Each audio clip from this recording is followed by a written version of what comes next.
समझने की कोशिश करते हैं। अध्याय 5 कक्षा 8 8वीं कक्षा का अध्याय 5वां हम देखने जा रहे हैं।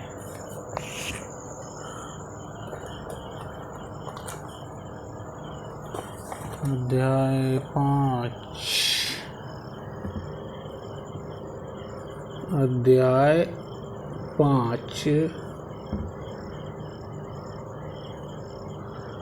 कक्षा 8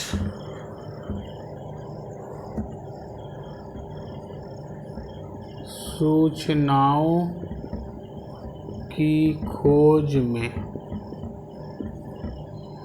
आप अपने दैनिक जीवन में आपके सम्मुख निम्नलिखित प्रकार की सूचनाएं आई होंगी।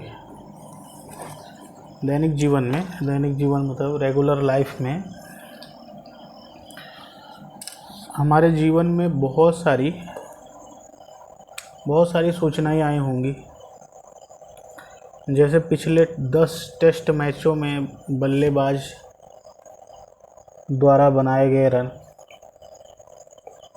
पिछले 10 टेस्ट मैच में आंकड़े मतलब कि आप अगर हम कहाँ चले जाएं, आप कहाँ पे स्कूल में देखें, स्कूल में फीस की स्लिप मिलती है तो इस बच्चे की इतनी फीस नहीं जमा है, इसकी इतनी नहीं जमा है, इसकी इतनी नहीं जमा है। तो ये सब क्या है? आंकड़े हैं। जैसे पिछले 10 टेस्ट मैच में, पिछले 10 टेस्ट मैच 1 में मान लेते हैं 100 रन बनाया, दूसरे मैच में 30 रन बनाया, तीसरे मैच में 55 रन बनाया, चौथे मैच में 45 रन बनाया। तो पिछले 10 टेस्ट मैचों का अगर हम रिकॉर्ड देखें कि कितना रहा तो ये हम पता लगा सकते हैं। पिछले 10 एकदिवसीय अंतर्राष्ट्रीय मैच में एक गेंदबाज द्वारा लिए गए कुल विकेट। 10 ठो वनडे इंटरनेशनल हुए, उसमें एक बॉलर है, वो कितने विकेट लिया है। मतलब फर्स्ट मैच में मान लेते हैं 3 विकेट लिया, दूसरे मैच में 4 विकेट लिया, तीसरे मैच में। तो ये सब क्या है? सूचनाओं को एकत्रित करना आंकड़ा कहलाता है। अगर हम सूचनाएं एकत्र कर लिए, सूचनाओं को एकत्र करना आंकड़ा कहलाता है। अच्छा, जैसे मान लेते हैं आपकी कक्षा में विद्यार्थियों द्वारा गणित के यूनिट टेस्ट में प्राप्त किए गए अंक। गणित का टेस्ट हुआ, उसमें विद्यार्थी कितने अंक प्राप्त किए। जैसे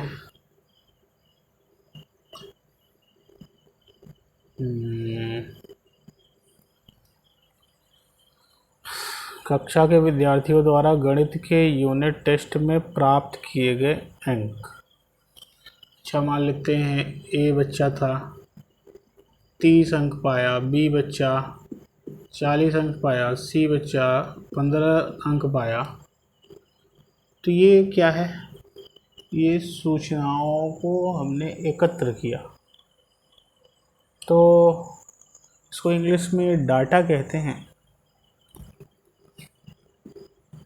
आंकड़ा को डाटा कहते हैं, शायद देख लेते हैं। बस 1 मिनट।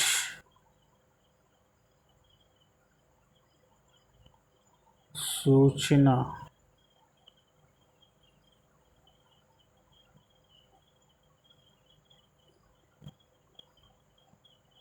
DATA, डाटा यानी आंकड़ा, बिल्कुल।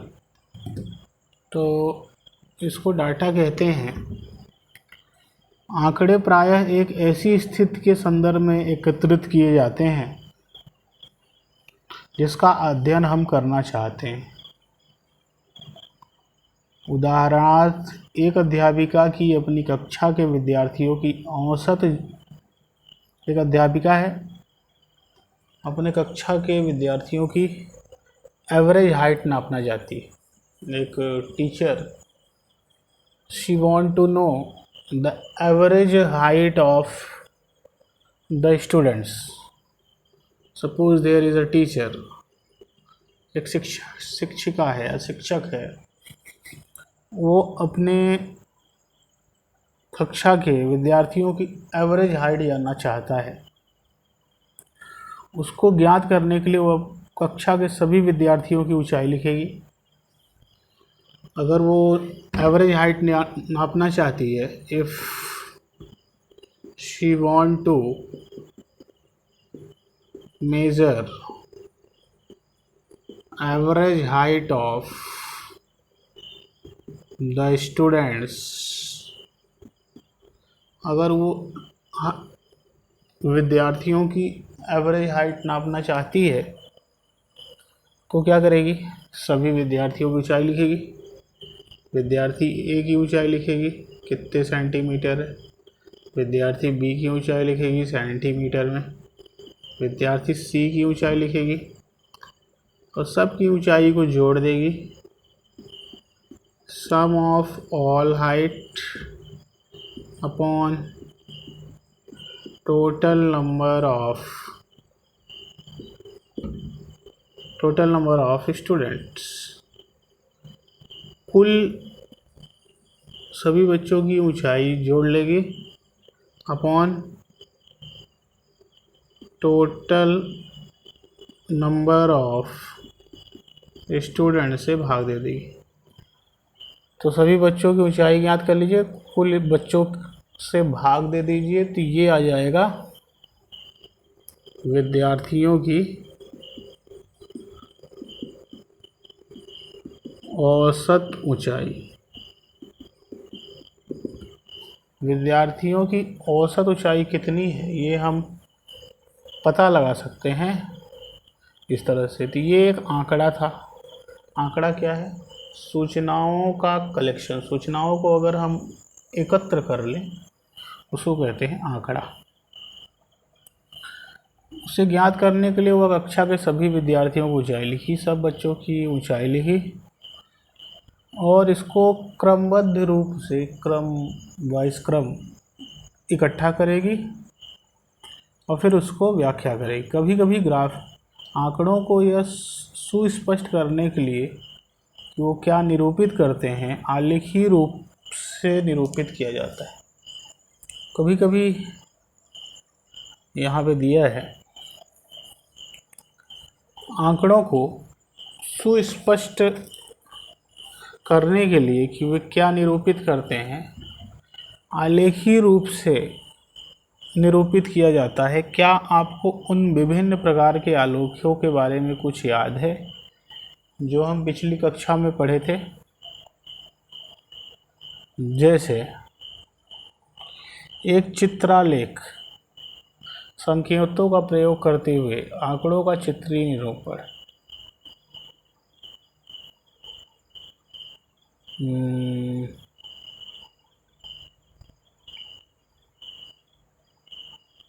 तो आंकड़ों को कभी कभी चित्र के रूप में भी प्रदर्शित किया जाता है।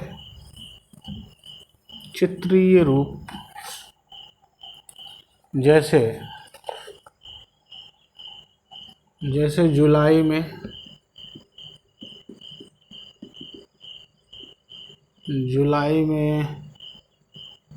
ये मान लेते हैं, ये कार बनी है, कार,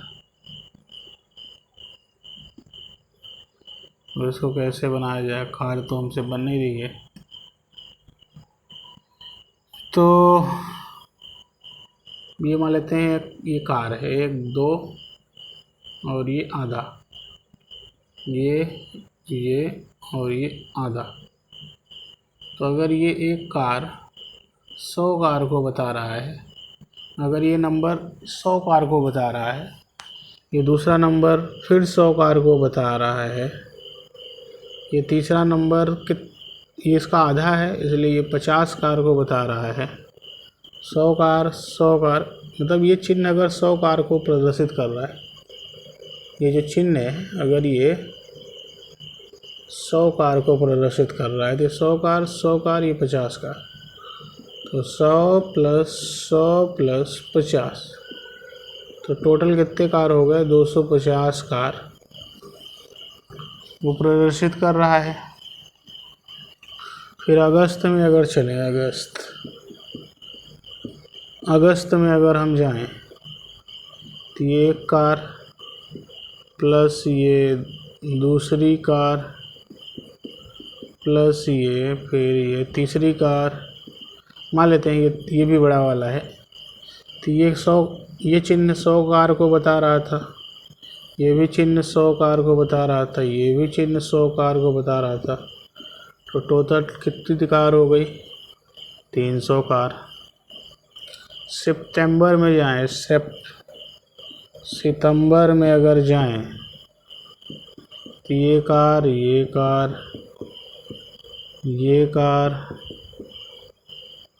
और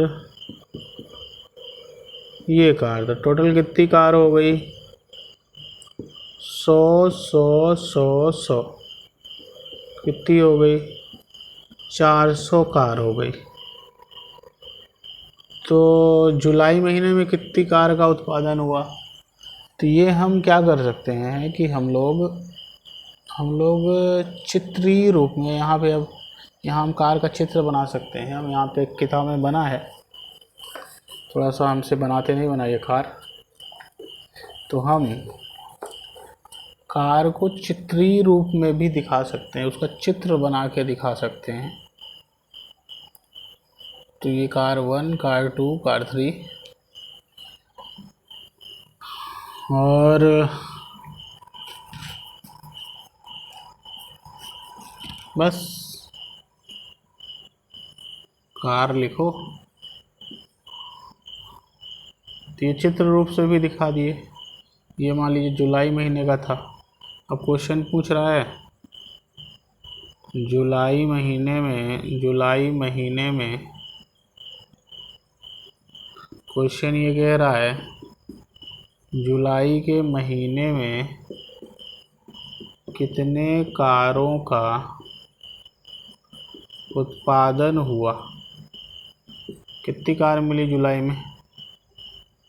250 कार। अगस्त में कितनी कार का उत्पादन हुआ? 300 कार। सितंबर में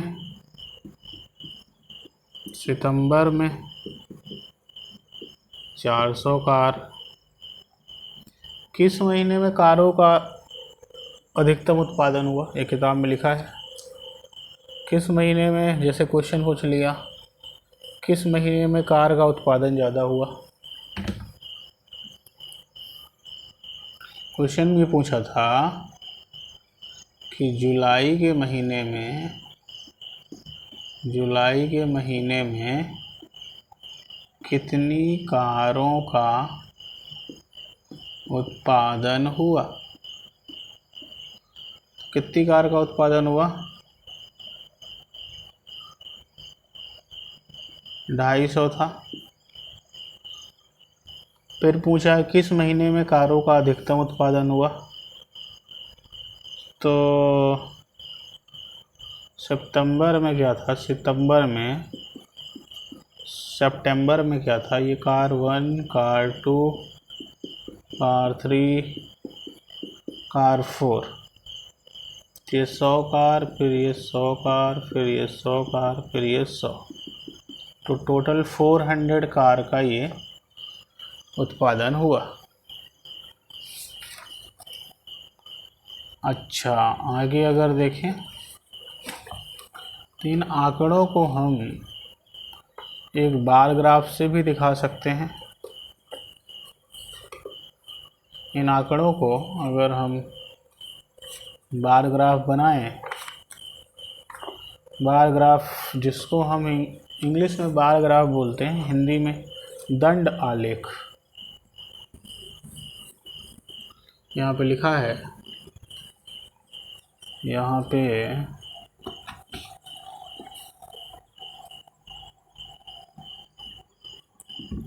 दंड आलेख, जिसको इंग्लिश में बार ग्राफ कह रहे हैं। तो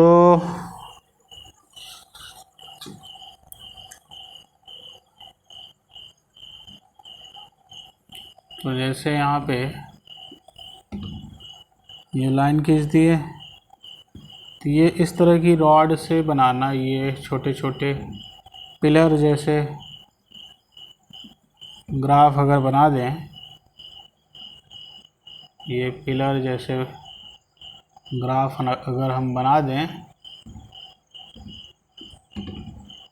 तो इसको हम बार ग्राफ कहते हैं।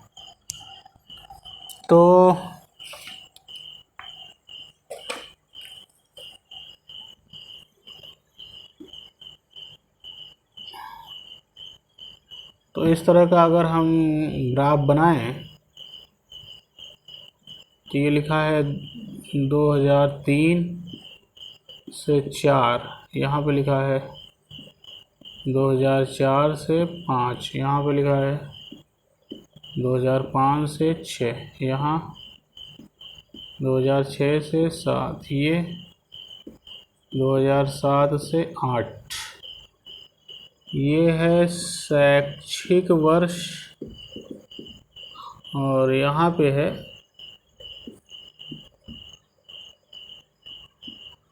कक्षा 8 के विद्यार्थियों की कुल संख्या। जब 2003-2004 था तो विद्यार्थी कितने थे, ये मान लेते हैं 50 है, और ये है 100। फिर 2004-05 में विद्यार्थियों की संख्या हो गई 200, ये 200 के सामने है। 2005 और 6 में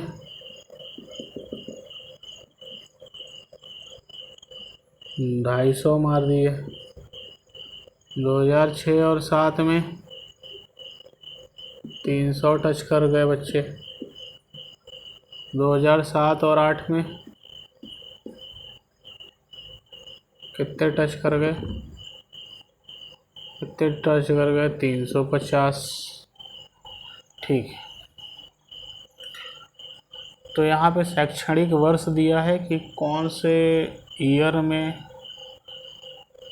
इस साल 2003 से 2004 के बीच में कितने बच्चे थे, 2004 से 2005 में कितने बच्चे थे, 2005 से 6 में कितने बच्चे हुए, 6 से 7 में कितने बच्चे हुए, 7 से 8 में कितने बच्चे हुए, ये सूचना दी है। इसको हम क्या बोलते हैं, बार ग्राफ। तो इस दंड आलेख द्वारा क्या सूचना दी गई है, इंग्लिश में बार ग्राफ बोलते हैं।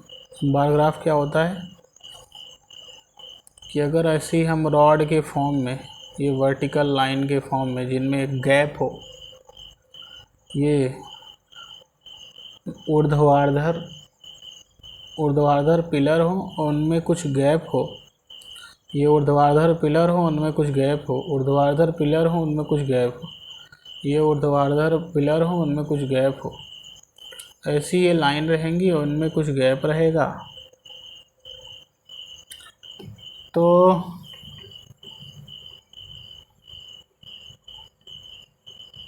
इस दंड आलेख द्वारा क्या सूचना दी गई है, ये जो दंड आलेख है जिसको हम बार ग्राफ बोल रहे हैं, इसमें क्या सूचना दी गई है, इसमें सूचना दी गई है कि किस शैक्षणिक वर्ष में कुल कितने बच्चे थे।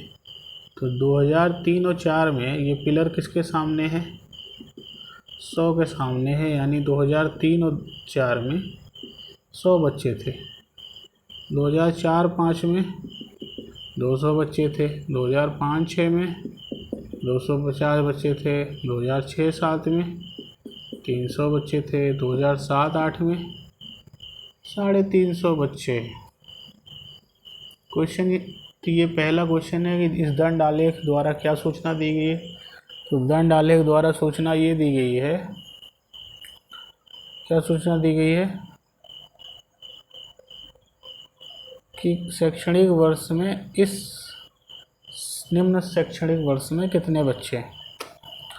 तो 2003-4 में 100 बच्चे, 2004-5 में 200 बच्चे, 2005-6 में 250, 2006-7 में 300, 2007-8 में 350 बच्चे। अच्छा, किस वर्ष में विद्यार्थियों की संख्या अधिकतम है। तो 2007-8 में। बताइए कि यह सत्य है या असत्य कि 2005-6 में विद्यार्थियों की संख्या 2003-4 की संख्या की दुगनी है। 2000 यहाँ पे लिखा है कि बात सत्य है कि असत्य है कि 2005-6 में विद्यार्थियों की संख्या 2003-4 की संख्या से दुगनी है। 3-4 में कितने बच्चे हैं, 100, और 5-6 में कितने हैं, 250, तो दुगनी कहाँ हुई, 100 का दुगना 200 होता है। तो ये बात असत्य है, ये बात असत्य है। दंड आलेख, ये बार ग्राफ था जिसको एक दंड आलेख कहते हैं। दंड आलेख नहीं, सॉरी, एक दंड आलेख। एक दंड आलेख मतलब एक रॉड जब रहे तो इसको क्या बोल दिए, बार ग्राफ। अच्छा, अब द्विदंड आलेख देखते हैं।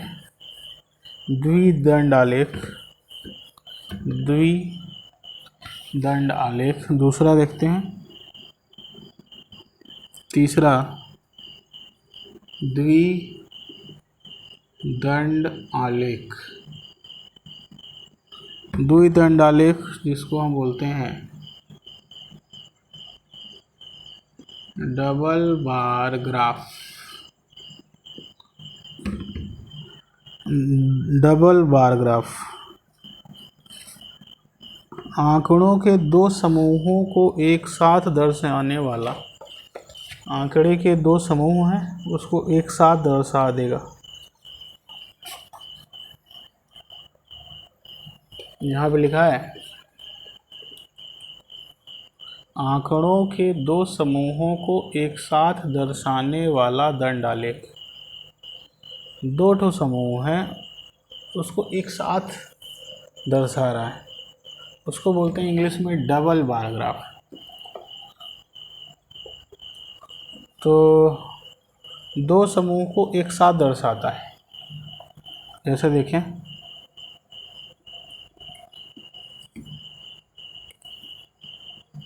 जैसे देखें ये 10, ये 20, ये 30, ये 40, ये 50, ये 60, ये 70, ये 80। यहाँ पे लिखा है गणित, यहाँ पे लिखा है सामाजिक विज्ञान, यहाँ पे लिखा है विज्ञान,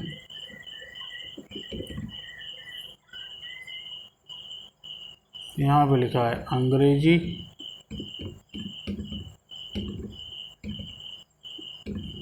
यहाँ पे लिखा है हिंदी। तो यहाँ पे विषय और यहाँ पे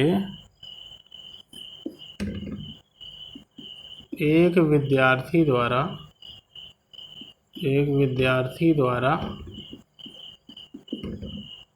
प्राप्त किए गए अंक।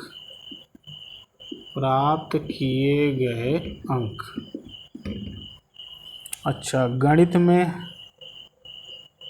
जैसे लिखा है ये फिर ये गणित में हो गया, ये फिर ये सामाजिक विज्ञान में हो गया, ये फिर ये विज्ञान में हो गया,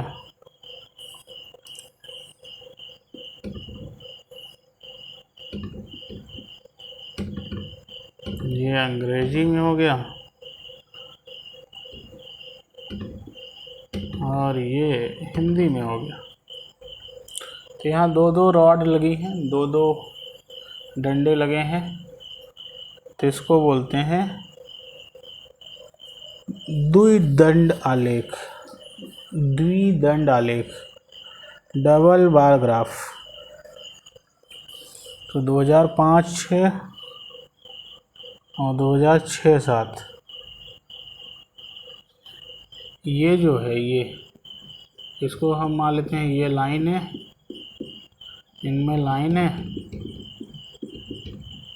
यहाँ ये इनमें लाइन बनी है और इन वालों में लाइन नहीं बनी। तो इस द्विदंड आलेख द्वारा क्या सूचना दी गई है?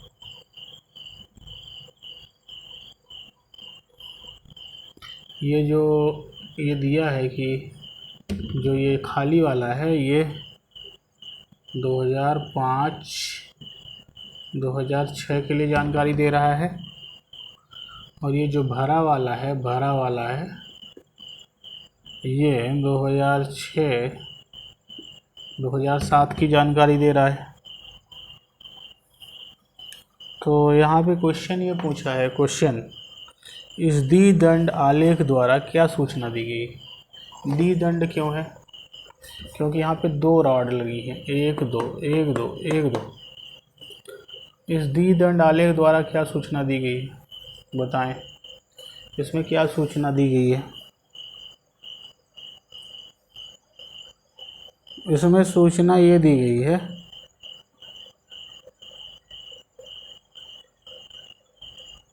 क्या सूचना दी गई है कि ये 2005-06 है, 2007-06 और ये 2006 और ये 2007 तो के लिए है। तो 2005 और 2006 जो विषय गणित था, इस अक्ष में गणित के बारे में, विषय के बारे में बताया गया है कि गणित विषय, सामाजिक विज्ञान विषय, विज्ञान विषय, अंग्रेजी विषय, हिंदी विषय। और इस अक्ष में क्या बताया है? एक विद्यार्थी द्वारा प्राप्त किए गए अंक। तो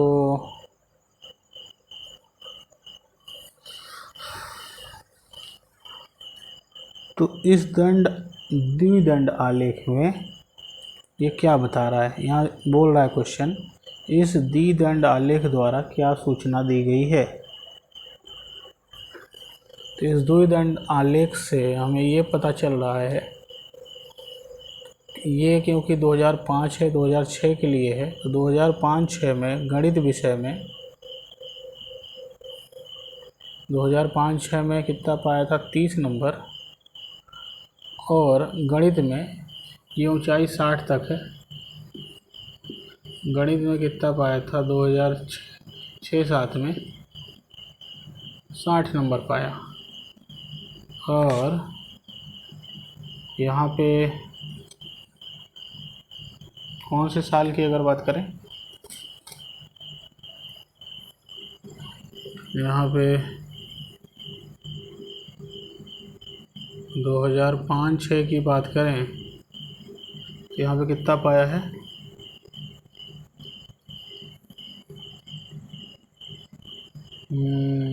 30 नंबर पाया है। तो 2005-06 में 30 पाया है और इधर 60 पाया है। 6-7 में ये कौन से सन का है? 2006-2007। 60 पाया था, 2005-06 में 30 पाया था। सामाजिक विज्ञान की अगर बात करें तो सामाजिक विज्ञान में ये ऊंचाई 50 तक है और ये वाली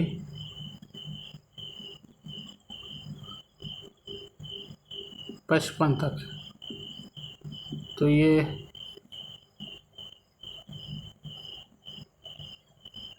किस विषय में विद्यार्थी के प्रदर्शन में सबसे अधिक सुधार हुआ है?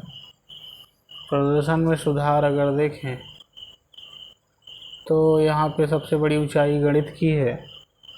तो गणित में वो भी कौन से इस वाले में यानी 2007 में सबसे ज़्यादा नंबर वो 60 पाया। किस विषय में अधिक गिरावट आई है? तो गणित में ही आई है, लेकिन कौन से सन में? 2005-06 में।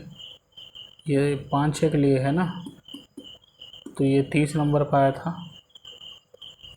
किस विषय में प्रदर्शन समान रहा है? यहाँ पे दोनों की ऊंचाई बराबर है, यानी 5-6 और 6-7 में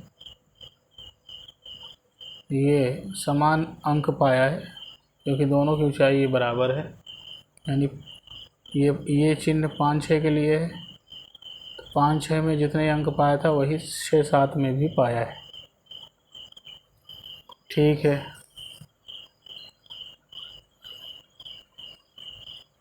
आगे देखते हैं।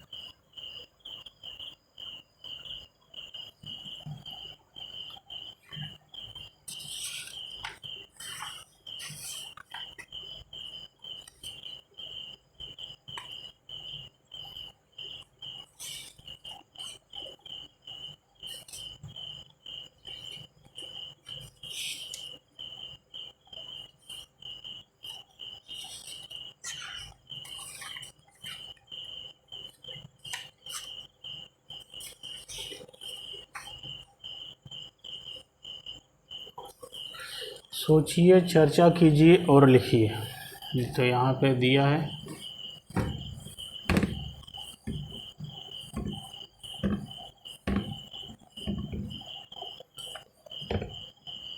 सोचिए,